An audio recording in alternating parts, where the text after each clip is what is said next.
Alrighty, folks, sometimes life gets crazy. And when it does, you're not able to catch up with some of your closest friends. And that is the case with Mr. Adrian Hernandez, somebody I often go to for coaching, advice, and mentorship. Yes, we are a couple of decades apart, and I'm on the older side, but I still get my mentorship from him because he's just that good. But we haven't caught up in 90 days. I got a bunch of questions for him. He's got a bunch of questions for me, and you guys are just going to tag along and see what's what. How you doing, man? I missed you, Zuber. It's been a minute, man. I miss our conversations. Even if they're not recorded, I miss our conversations. Yeah, I know. The other day I was like, Omar and I were talking. I'm like, dude, I miss talking to Zuber. We haven't been able to talk about anything rate related, anything family related. So yeah, it's cool. Things have been crazy, but I love the whole saying, right? Sometimes you got to take a couple of steps backwards to take a couple of steps forwards, right? So you take 2 steps back, take 10 steps forward, and it seems what to be going on right now, but I'm really excited about it. Well, very cool. Well, the first thing I want to catch up again, I come to you not only for friendship and mentoring, but for the audience to kind of catch up on Orange County. For those that don't know, you buy and sell in Orange County a lot. If you don't know Orange County, it's one of the most expensive places on planet Earth. So I'm always curious, right? Rates going up. We're approaching 7%. Have you seen a noticeable drop in buyers? Are listings stacking up? What's going on in Orange County as rates get to a year high? Yeah, I would say they were normal until about 30 days ago. Okay. This month has been very interesting. And this is me talking to a lot of big time flippers that have 10, 20, 30 houses on the market in Orange County. And they're seeing a big slowdown. Also, I love exotic cars, right? It's kind of like a little passion of mine. Yeah. Well, not just that, cars in general, all cars. I mean, like, it doesn't matter what. Yeah, you're a car guy. No. Yeah, let's not put exotic on it. Let's put any car. It could be an 86 Beetle, and I love those. Right? Yes, exactly. I really do. So another thing there too that we're seeing is that a lot of exotic car dealerships are not buying cars. They halted on buying cars right now because they bought so many and they expected to sell a lot this last month, and they have not.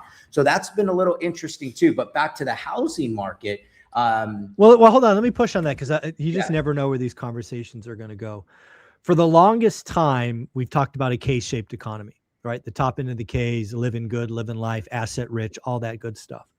I think what you just dropped there, and again, Orange County is like this special melting pot of just ridiculous wealth, right? It's just ridiculous. Like I go there and I feel poor, right? And I don't feel poor in many places, but Orange County is one of those.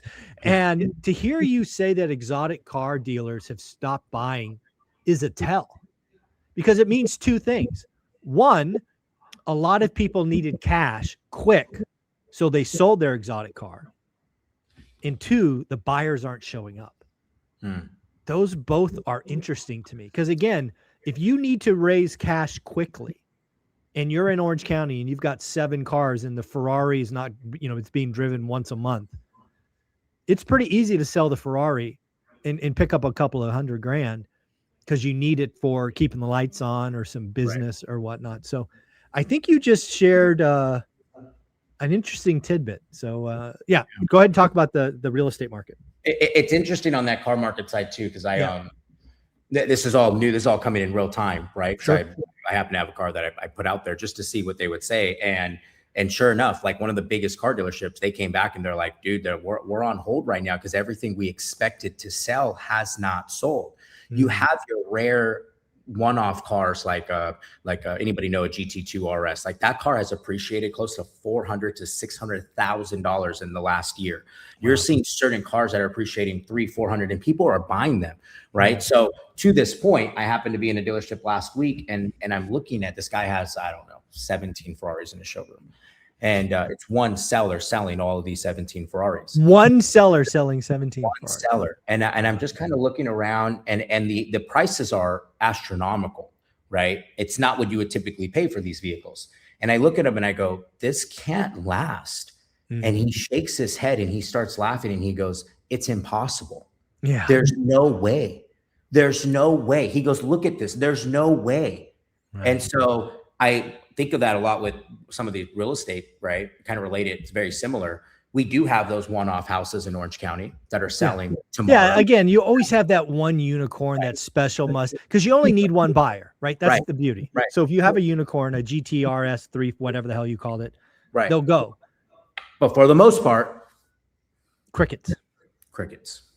We're seeing a flat line the last 30 days. Now, could that turn around? We're all very hopeful, right? Could be. Let's pray. That's my question to Zuber. Zuber, is there hope? Is there light at the end of this tunnel? I frankly, I don't have good news for you. It's funny. I'm going to Ryan's doing one of his events this week in Vegas. I'm traveling tomorrow to go there. And my main talk track is this: if you're a flipper, it's time to buckle up. Because I think we're going back to 7% rates. I think this war is going to get worse before it gets better, and probably much worse before it gets better. I think we're seeing the AI boom turn into a bust, and a lot of this easy money has been coming out of the stock market and being spent inexplicably, and I think that's all about to be pulled back in a significant way. It's pretty hard to go from where we were running hot to a recession that quickly, but a Q1, Q2 recession 27 is not out of the question. Wow. I think this is going to be very much, unfortunately, like early 2022. I think it was 22, it might have been 23. So Jerome Powell goes to Jackson Hole. He gives his 6-minute speech, says pain is coming. The market doesn't know how to react. But if you zoom out from August to January, you and I were talking. Right. That's when people lost. That's when Ryan Pineda lost millions of dollars. Right. Because he had all these flips going. Right. Yes, that's coming again. That is coming again. So if you got a bunch of flips, if you're doing 20 flips right now in Orange County, you better look for some plan B, some lease options, something. Unless you have that oceanfront gold-plated, one of a kind. It's going to get tough if we go this direction. I think it's going. What indicators are leading us in that direction? What are we seeing? Is that the 10-year? Are we seeing anything with the 10-year? Or does that even relating with that? Or is this more like a war focus? Well, I think it's all connected. I mean, if you are the average person, if you just look at the 10-year note, it's at a 52-week high. It's at an 18-month high, I believe, and going higher. I think you could look at oil. Right. Oil went from 79 to 95 to 79 to 86, all based on the war. We've got inflation in the system. Right. We're talking on Wednesday, a couple hours before the Fed releases their chance. They're talking about rate hike, if not now, maybe September. I think the biggest thing, in my opinion, is the economy has kind of felt like it was on a caffeine high because of all the AI spending. Right. We're talking $1 trillion, a fucking trillion. Right. On chips and data centers and all of this stuff. That money goes into the system and it trickles down. And we saw people in the top end of the K feeling ridiculously rich. If this thing busts out, they won't feel ridiculously rich, and mom and dad will pull back. Right. If the top end of the K catches a cold, the U.S. economy catches pneumonia. So I'm afraid of, you just told me, your little tidbit about exotic cars could have been the straw that breaks the camel back. Again, you have people selling them that need cash, because that's the only reason if you're a guy in Orange County, especially if you're a single guy in Orange County, you think your exotic car is how you get girls, right? For whatever reason. And if you're selling that, it's funny. That's what it is. If you're selling it because you need cash to pay your bills, that's a pretty good sign that you need cash, right? So, by the way, an exotic car doesn't get girls in most cases. It just gets guys that like your car. I don't know why people realize this. Yeah, you get a bunch of thumbs up and guys taking pictures of you. Yeah. Yeah, exactly. It's like you're not getting what you think you're getting. But no, I think your exotic car market, again, it's very interesting because Orange County is that special place where wealth kind of grows and fosters. And if Orange County has a cold, and what you told me is they have a cold, we might be seeing the rest of the country very soon with pneumonia. It's very interesting. Now, is there a possibility that that cannot happen and things go in the opposite direction? Oh, of course, there's always a possibility, And right? what would need to happen for that? I mean, I know that you're not, you know, but what would need to, is there a certain direction? Does, for those that are listening to this that are like, okay, That all right, want I hope. hear you. The what? The ones that want hope. Give me an out. Yes. Something to hold on to. So if I was in that camp, again, the likelihood of this coming true are probably single digits, but hey, if you want hope, I'll try to give it to you. That's it. You know, I think we have, especially in real estate, you've got to get mortgage rates under 6. Yeah. 5.99. And unfortunately, I think we're going over 7. So that's the wrong direction. Yeah. So dude, fuck. The other thing about what I just said is sometimes you have to be careful what you wish for. What do I mean by that? The way to get mortgage rates sub 6% today is to have a nasty black swan, monster unemployment numbers come, and the Fed is forced to cut to reinvigorate the economy. So you got to be careful what you wish for. Yeah. That's interesting you say that. It's very interesting. I don't think most people are aware of that. Matter of fact, I know that 99.9% of people that pray for 5% interest rates are not aware of what happens before you have to get to 5% interest rates. Yeah, if you have to look at the dominoes, like it's not fun getting. I mean, let's just have an adult conversation. Let's say unemployment goes from 4.3 to 7%. That is going to be tens of millions of jobs, probably. I don't know the exact number, but millions of jobs for sure. Right. That means households are going to be really hurt. Right. But we'll get lower rates, and the other 93% of us who are still employed, you're going to be doing okay.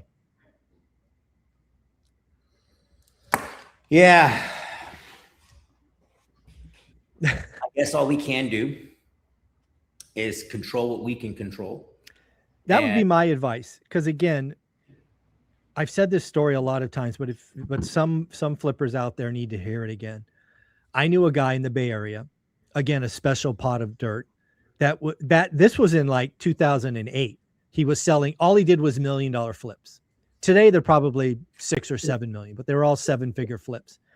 And I remember the house that he refused to take a $50K loss on. Because, Michael, you don't get it. I don't take losses. All right, fucker. That one decision caused a cascading of events and loans to be foreclosed. Eventually lost everything, lost his wife, who gave up on him. He became an alcoholic, and he's doing something else now. So sometimes you got to take it, like, it's about surviving. So sometimes a small L is better than a big L. So good. That is so good. A lot of us may have heard that in 22 and didn't want to listen to it. I tried, man. I tried. Yeah, you tried. I think I got out right before. I think I know a lot of people that didn't. But for those of you that are listening right now, please follow Zuber's advice. Please follow Zuber's advice. And I also remember in 22 that there were still a good amount of people that produced at a good level. There were still houses that needed to be sold, and there was still good opportunity for you to buy houses at 50 cents on the dollar. And I'm not exaggerating, if you really went out there and took massive action. So what I'm hearing is, okay, a new opponent, right? Which is could be a changing market, nothing we've experienced before. So what do? You double down, you do what you know how to do, you control what you need to control, right? And every single day you find a way to talk to 50 new homeowners every day. I will tell you this. The market we are in and likely in for the rest of the year is only good for one person. That is the real estate investor who is willing to do the work, write disrespectful offers, follow up 17 times, and hold for the long term. If that's you, and I know it's me, we're going to crush it. Yeah. But 95% of the people want it easy. Yep. 95% of the people want lower rates because they think it's going to be better. Dude, I got to tell you, we're going to 7% mortgage rates. I wouldn't be opposed to 10%. Make it impossible. I got to say something to what you just said, because when you first started this conversation, anybody that studies body language can see my face drop. My face was like, holy, we're already going through some and then you're telling me there's another storm. And then I stopped and I paused and I remembered the strength that we all have. And then I remembered that when markets pull back, there is a good opportunity for someone to take market share. And when the market bounces back, whoever could survive the storm, like the buffalo who charges through the storm, doesn't run for it, who charges through it, comes out stronger on the other end. Now, if you can survive in a market at 8%, 7%, like Zuber just said, 10% interest rates, when they're 4% or 5%, you're making a bazillion of dollars. You're buying everything. Exactly. You're going back to the car dealership and buying all 17 cars. And that makes me excited. That's the hope that I see, right? For those of us that, because I was trying to find something to pull on while Zuber was talking. I really was. I don't know if you guys can see me. Like, I'm coming down and I'm like, Zuber, give me something. And this is it. What it is we just got to go do more work. You got to be better. Be afraid of what's coming. Yeah. Yeah. What I would tell you in closing is if I was an aggressive flipper, I would be stacking inventory now that I can hold long term. Now, I know that's not what you want to hear because you want to just churn capital. But if I set up my structure where I can buy something at 50 cents on the dollar, I can stick a tenant in there for a year and get us through this winter. Then I'll have the tenant leave and then I'll do my remodel then. So set up your debt structure right. Set up, like, again, you'll be able to buy some amazing deals. Right. Even in the winter, people have to sell, death, divorce, blah, blah, blah, blah, blah. What you don't want to do is have, like, here's the deal. Some of you, unfortunately, have financing in place where you are going to become a motivated seller and somebody's going to take advantage of you. So make sure all the new assets you buy, you can hold for a year and a half before you even start the flip. Stack quality assets and worry about working on them in 27. So good. You guys, the light at the end of the tunnel is the work you put in today and the market share you take to a year from now, 12 months from now, the great deals you get in between the storm. And all I'm hearing is we just got to be buffaloes. Don't be the cow. Don't run from it. Put your head down and let's walk through it. It's funny you bring this up because my most popular video on this channel was a video I did 6 years ago or so about San Francisco, basically the death of San Francisco. And at the very end of that video, I said, somebody's going to make $1 billion buying at the bottom. Right? When it gets darkest, it gets scarce. That's when the sellers get desperate and you need to step in as a buyer. So again, I would tell you for 95% of the market, it's going to suck. But for the 5%, which is most of my community, it's time to get excited. It's time to know that your competition won't do the work. Your competition will whine, cry, and go become OnlyFans stars. You need to freaking just double down and do the work. I don't, but even then, or are they going to get as many subscriptions? You know what I mean? I usually say baristas, but since you're in Orange County, I figured I'd go a different direction. I think barista's more common out here for sure. Actually, I'm really not much in Newport, so Yeah, dude, Orange County Airport, John Wayne, you've got some. There's a lot of man-made beauty there. Let's just say that. yes, there is. And then you go to Beverly Hills and you're like, what the hell? Wow, God did not make that. That was man-made. No, it did not. All right, family, where can people find you? You guys catch her on Instagram at Adrian Hernandez. This was awesome. If you haven't done so, I don't know why you haven't. Hit that subscribe button. Make sure you subscribe to the YouTube channel. Thank y'all. I appreciate you, family. Take care.